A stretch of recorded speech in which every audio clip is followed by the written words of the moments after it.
We got Modestas Bukauskas back here on the program. He's going to be taking on Michał Oleksiejczuk at UFC 260 on March 27th. Modestas, how are you, man? Doing very, very well. Thank you, my man. Good to hear it. Good to hear it. Right amount of time off in between fights, or were you trying to get in there a little bit sooner? What's that, sorry? I was just asking you, like, was this the right amount of time off in between fights, or were you looking to get in there a little bit sooner?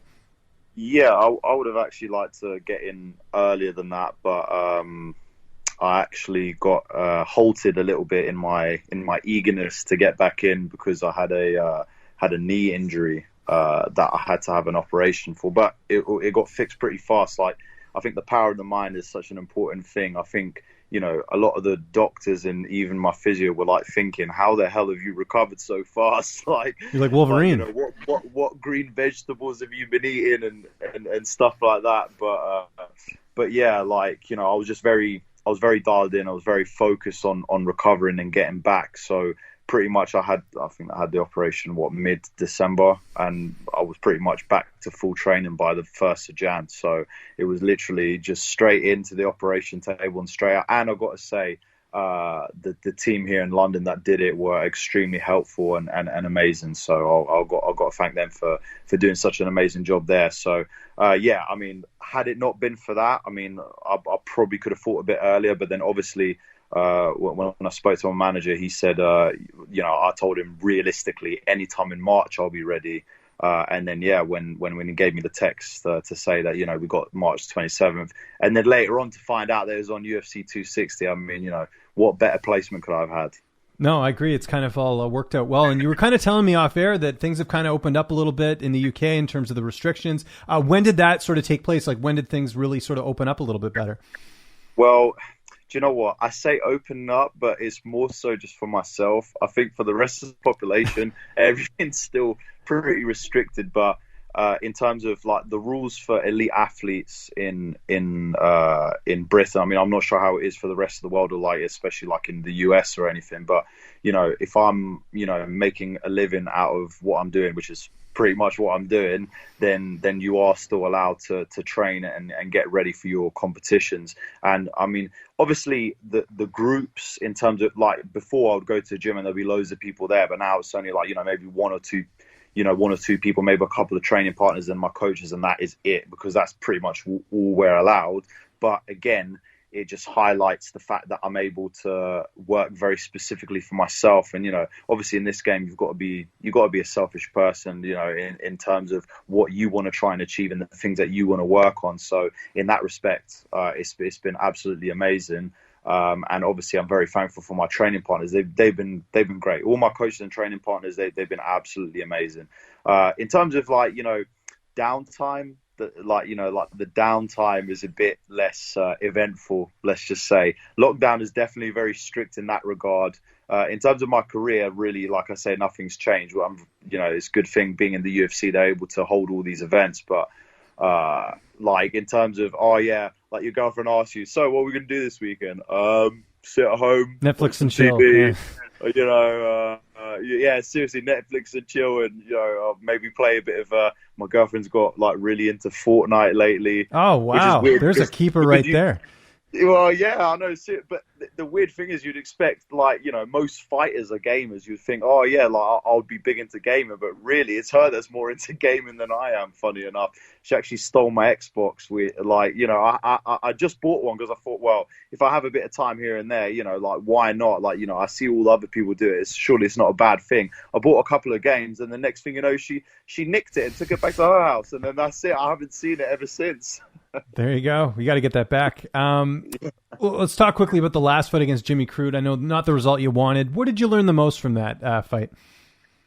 Do you know what? I learned a lot of things, which are like, in terms of, there's more underlying things as opposed to things that are like completely out there in the open, if you will. Like with the loss, it was more painful to take because it was definitely a fight that I felt I could have won. When it's a fight when you just got your ass handed to you for 3 rounds, you're like, okay, well, clearly I just need to go back to the drawing board. There's a lot that I need to work on and to improve, and you're not really raring to get back straight away until you fix those particular things. But that wasn't the case. Like, I'd set out in my mind, I know what my capabilities are, I know what my skill set is. So I'm like, it was almost like, why the hell didn't I go out and perform? But at the end of the day, massive credit to Jimmy Crute. He did amazing with his game plan, and that was one of the things. I mean, I got to speak to him afterwards. You know, we had a beer and everything. He's proper cool guy. Like, you know, at the end of the day, even competing against him, like, it was such an honor to do so, especially with him being very highly ranked now. But one of the things he talked about was that he had a strategy and a game plan, and I was like, I'd never really you know, you think about certain tendencies when you're fighting people, but you're not really looking into proper like strategy, like, because you think, oh well, your opponent may change certain things, but the point is, you know, he laid out a strategy that was there to beat me, and he used it so effectively and managed to get the win. So that was one of the main things that I took from it, was that I need to have a better strategy. Like, yes, the guy will have his tendencies and it may change, but the tendencies most likely will always like sort of stay the same, and he'll do particular moves that are similar. So that helps you to really figure out your opponent more. And then, okay, if he does change something, that's your job as a fighter to adapt and figure out what to do then. But the point is, you need to come in there with something solid in your head as what's going to happen. Otherwise, you know, you're you know, going into a fist fight at this level, you know, you can't really afford to do that. So that was one of the things. Another thing is having a sports psychologist. I've seen so many people, you know, talk about it, and you know, you sort of think like, I don't really need this. Like, surely my mind is strong. I've been through a hell of a lot. I've been through so much adversity. I've always gotten through it. And but realistically, it's just how you go into fights. For me to get the best out of myself, I need to do something, not just physically in my training and stuff like that, but also, you know, mentally. You need to be even stronger, so just to really put it out there and put out your skill sets.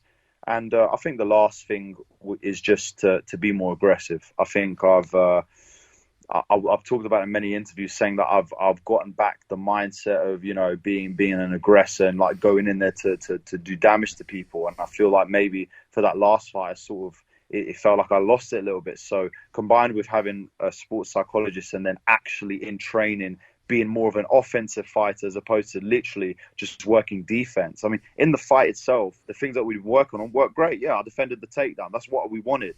But it's like, then it took all the focus away from, well, you know, you need to bring out your best things, like your stand-up and stuff like that. Like, why aren't you doing that? I've got other skills that I'm not really pushing out there. So I've been working just to become a more all-rounded MMA fighter, and I can gladly say that I've definitely done that. And still, with another 3 weeks to go, this is very promising, and I'm very excited.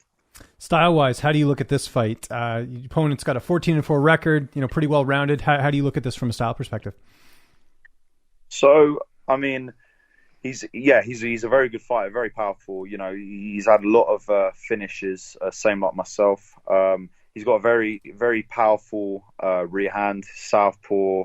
You know, and he pressures forward. He just comes with the pressure. Like, you know, like the guys, they get overwhelmed quite a lot by him when they fight him, just because he's just constantly coming forward. Seems like he's got a good gas tank too, but you know, clearly the area where he's weakest seems to be in the grappling department. So, you know, those are areas that I'll definitely be looking to exploit. But don't get me wrong, with my sort of pedigree in striking, I'll also be looking to stand up as well. I feel like I have the advantage in that area. So, you know, he's good. He's very strong in his particular areas, but the areas where he's weak, he's definitely weak. So I feel I can definitely expose that and overcome him in my next fight. Training partners, is it still sort of, you know, kind of business as usual when it comes to your training camp for this one? Yeah. I've added a couple of different things. But the main guys are always staying the main guys. The guys that have been with me pretty much since the beginning, but I've added a couple of different training partners, just specific ones,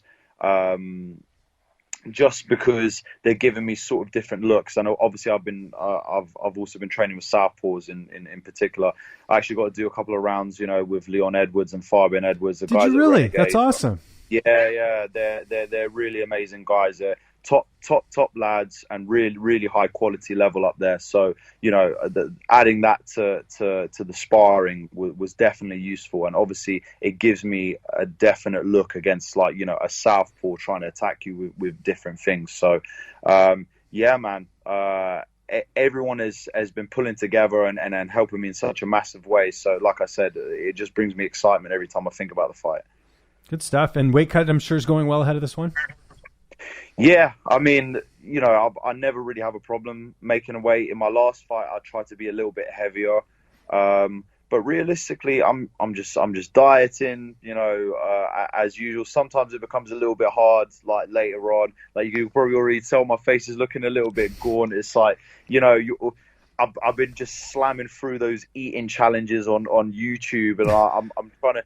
It's almost like I'm trying to imagine myself eating when I'm not. It's like I'm doing some weird things, but other than that, yeah, the weight's like really on point. I mean, to be honest, I'll probably be walking into fight week at like 215, if not less. So I'm really on point with that. How do you see this fight playing out on March 27th? I see myself finishing him. I say all the time, I have no doubt in my abilities and my skill set. So for me, I'm looking to finish. He's looking to finish, but I'm just that much better, and I'm going to go and prove that on March 27th. I am the better fighter. I'm the better overall fighter, and I'm more dangerous. And I'm looking to implement all the things that I've been learning, and take all the learning curves and the lessons, and really put it out in this fight. I'm looking to finish. I'm looking to knock him out first round. That's what I'm looking to do. You still got the pandemic going on, but I know you obviously want to keep that momentum going, especially after the last fight. Just kind of build off this fight. Yeah, no doubt. For me, it's definitely. I mean, I have it written here and everything.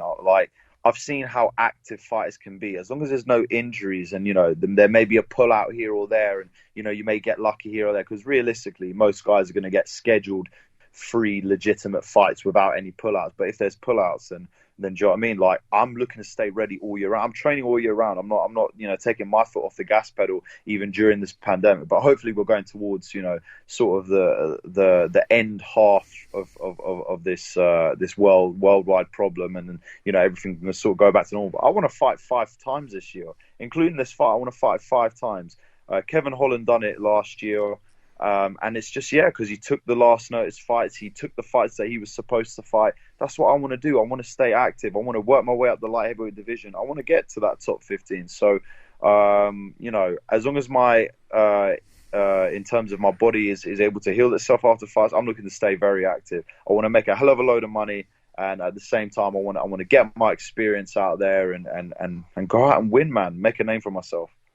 I can't wait for this card. It's stacked. UFC 260, March 27th. Modestas. Always appreciate the time, man. Just remind people where they can find you on social media, and if you got any sponsors or shout-outs, I'll give you the last word.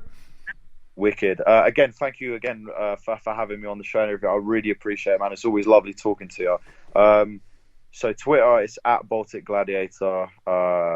Instagram is MODYB24. Facebook is just my name. Probably the longest thing to spell out on Facebook, but I'm pretty sure from Instagram and stuff like that, it's probably easily findable. I've got to give a big shout out to Distinct Physio. My woman always sorting out, Leanne helping me so much with my recovery from injuries. She got me back as fast as I did, with all the right protocols, helping me out. And she's been helping me out since pretty much the beginning of my surge and my comeback from after my first injury. So I'm really thankful for her. If it wasn't for her, I wouldn't be recovering this good. So I've got to give her obviously a massive shout out. Got to give a massive shout out obviously to Fighter Shop UK. They literally give me anything I need in terms of equipment. I mean, I haven't really asked for much as of late, but anytime I need it, they're always there. And the guy's another, he's a Lithuanian, so he's a countryman of myself. So it's really nice to have that. I've got to thank obviously Mauler MMA, big time brand. You'll see it up and coming, man. Obviously the pandemic is halting the production with it, but he's got some real good quality stuff, and the man Fred is an absolute G. I love that guy to death. I've got to thank obviously Iridium Sports Agency, best agency in the game. My man Jason House, Jacob, Lance, Ed, all of them absolutely they're just the best team. They're the best team out there, and I'm so glad that I'm obviously a part of that. And I've got to obviously thank all my training partners and everyone who's close to me, because if it wasn't for them, man, I wouldn't have got as good as I have got. And there's so many people that, like, I'm so grateful. I can't even put it into words. But, you know, you got such a good, strong stable of people that I've got a real good, strong, amazing connection with, and I'm so thankful and so grateful. And that's why we're going to go out on the 27th and put on the best performance yet. So I can't wait, man.